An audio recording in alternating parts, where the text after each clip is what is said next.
Operation coverage के जरिए Sudan के भारतीयों स्वदेश वापसी का सिलसिला लगातार जारी है। बीती रात सूडान में फंसे 328 भारतीयों को लेकर एक विमान दिल्ली पहुंचा, जबकि जद्दा से 231 यात्रियों को लेकर एक विमान मुंबई आ रहा है। उधर विदेश मंत्री एस जयशंकर ने ट्वीट करके किया कि 231 भारतीयों को लेकर एक और विमान कल सऊदी अरब के जद्दा से अहमदाबाद पहुंचा, जबकि 150 लोग राजकोट पहुंचे। इस बीच खबर यह है कि भारतीय वायुसेना का C-130J विमान सूडान से 116 भारतीयों को लेकर जद्दा पहुंचा।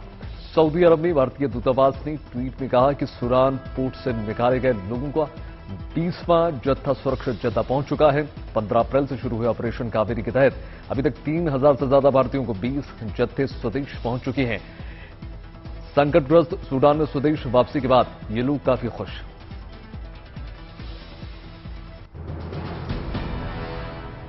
मई में मौसम की मेहरबानी लगातार जारी। उत्तर पश्चिम भारत के अलग अलग राज्यों और शहरों से जो तस्वीरें निकलकर सामने आ रही हैं वो बता दें कि मई में मौसम का कितना कूल नजारा देखने को मिला। चंडीगढ़, पंजाब, हरियाणा, दिल्ली, एनसीआर, गुजरात, राजस्थान, उत्तर प्रदेश, बिहार, उत्तराखंड, हिमाचल, जम्मू कश्मीर सहित कई राज्यों में पश्चिमी विक्षोभ की वजह से मौसम ठंडा लगातार बना हुआ है और तापमान में गिरावट देखने को मिल रही है। मौसम विभाग के मुताबिक आज भी कई जगहों पर बारिश का अनुमान जताया जा रहा है। आगे कुछ दिनों तक तापमान में गिरावट लगातार बनी रह सकती है। मौसम विभाग की अगर मानी तो पश्चिमी विक्षोभ के कारण अगले 2 दिनों तक बारिश लगातार जारी रहने की संभावना है।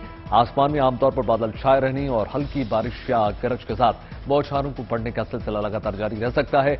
आज दिल्ली में आंधी के साथ बारिश की संभावना जताई गई है। कल हल्की बारिश या बूंदाबांदी के साथ आमतौर पर बादल छाए रहेंगे। न्यूनतम तापमान 19 डिग्री तक पहुंच सकता है और अधिकतम तापमान 27 डिग्री तक दर्ज हो सकता है। अगले कुछ दिनों में दिल्ली और इसके पड़ोसी राज्यों में ओलावृष्टि की गतिविधि भी संभावना।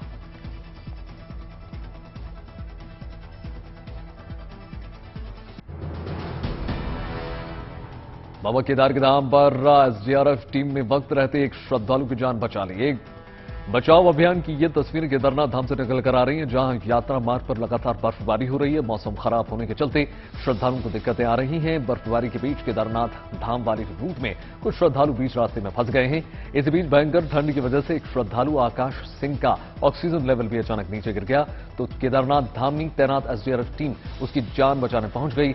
एसडीआरएफ की टीम ने आकाश सिंह को 2 ऑक्सीजन सिलेंडर के साथ स्ट्रेचर पर नीचे उतारा।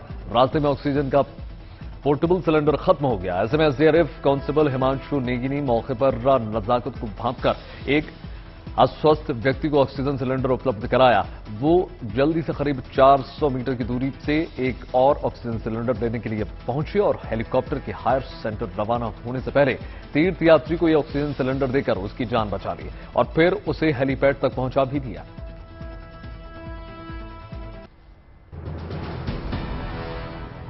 जहां अयोध्या में राम मंदिर अब आकार लेता हुआ नजर आ रहा है। निर्माणाधीन भव्य राम मंदिर की आए दिन तस्वीरें निकलकर सामने आ रही हैं, तो वहीं इससे पहले एक और खुशखबरी मंदिर के पुजारियों और सेवादारों को मिली है। श्री राम जन्मभूमि ट्रस्ट ने इन सभी की सैलरी बढ़ा दी है। रामलला के मुख्य पुजारी का वेतन पहले 15,000 था, वो अब 25,000 रुपए कर दिया गया है। वहीं 8,940 रुपए पाने वाले रामलला के 4 सहायक पुजारियों को 20,000 रुपए प्रति वेतन माह मिलेगा।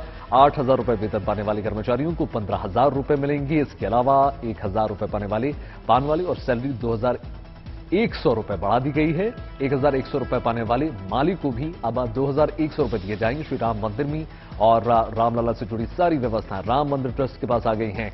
मंदिर निर्माण के साथ उसी से जुड़ी हर व्यवस्था और चढ़ावे के खर्च का हिसाब किताब भी ट्रस्ट रख रहा है। ऐसे में ट्रस्ट की ओर से वेतन बढ़ोतरी रामलला के पुजारियों और कर्मचारियों के लिए किसी बड़ी सौगात से कम नहीं है।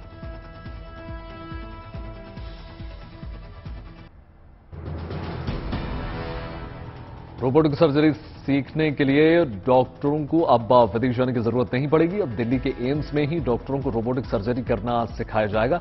कल एम्स में अत्याधुनिक सर्जिकल रोबोटिक प्रशिक्षण सुविधा का शुभारंभ किया गया।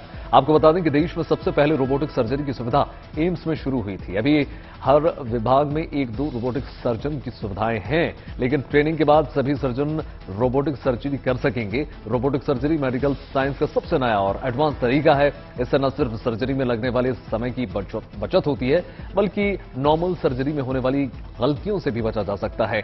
एम्स की वेट लैब इंडियन मेट्रोनिक का कंपनी के साथ मिलकर रोबोटिक मशीनें लगाई गई हैं, जहां डॉक्टर्स रोबोटिक सर्जरी की ट्रेनिंग ले पाएंगे। बड़ी राहत यह है कि रोबोटिक ट्रेनिंग की सुविधा सिर्फ एम्स के सर्जन के लिए नहीं है, बल्कि बाहर से डॉक्टर्स जो आएंगे वो भी ट्रेनिंग ले सकते हैं।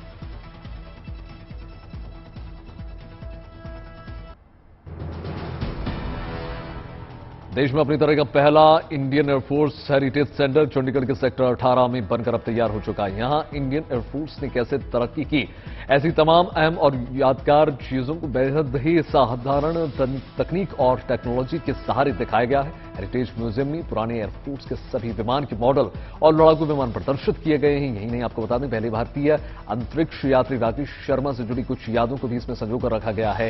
यही नहीं, नए और आधुनिक भारतीय वायुसेना का शौर्य भी इस हेरिटेज सेंटर में साफ तौर पर देखने को मिलता है, जिनकी कहानियां यहां आ रहे लोगों को न सिर्फ हैरान कर देती हैं, बल्कि देशभक्ति का भाव भी प्रकट करती हैं।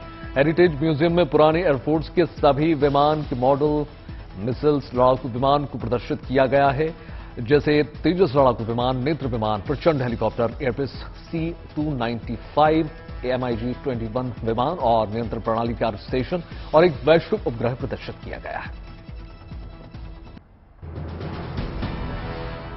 अमेरिका के न्यूयॉर्क में हुए मैट गाला की चर्चा भारत में भी लगातार हो रही है। बॉलीवुड की कई हस्तियों ने फैशन के इस मेले में शिरकत की और चार चांद लगा दी। वहीं एक और गुड न्यूज ये निकल कर आ रही है कि इवेंट में इस्तेमाल होने वाला रेड कारपेट भारत में ही बना है। जिस रेड कारपेट पर दुनिया के मशहूर सितारे अपने फैशन का जलवा बिखेर रहे हैं, वो रेड कारपेट केरल में बनकर तैयार हुआ है। 6,960 स्क्वायर मीटर के इस रेड कारपेट को बनाने में 60 दिनों का समय लगा। केरल से बनकर इसे न्यूयॉर्क भेजा गया। मैट गाला के रेड कारपेट पर इस साल आलिया भट्ट ने डेब्यू किया और सबका दिल जीत लिया। वहीं इस इवेंट में प्रियंका चोपड़ा के पति निक जोनस के साथ वहां पर पहुंची। यही नहीं, ईशा अंबानी ने भी दुनिया के सबसे बड़े रेड कारपेट पर चार चांद लगाए। मैट गाला में बॉलीवुड, हॉलीवुड सितारों से लेकर मॉडल्स और फैशन इंडस्ट्री के तमाम सितारे मौजूद थे। मैट गाला इवेंट सबसे बड़ी फैशन नाइट्स में से एक है, इसलिए सारे बहुचर्चित जो सिनेमाघर के प्रेमी वो वहां पर पहुंचते हैं।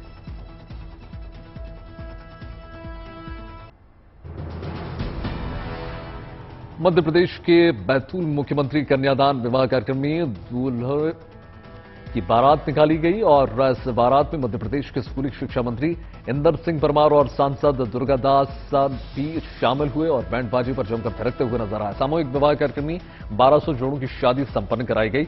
यहां ऑडिटोरियम से दूल्हों की बारात बाकायदा निकाली गई। धूमधाम से निकाली इस बारात में मंत्री इंदर सिंह परमार और सांसद दुर्गादास जमकर नाचते गाते नजर आए।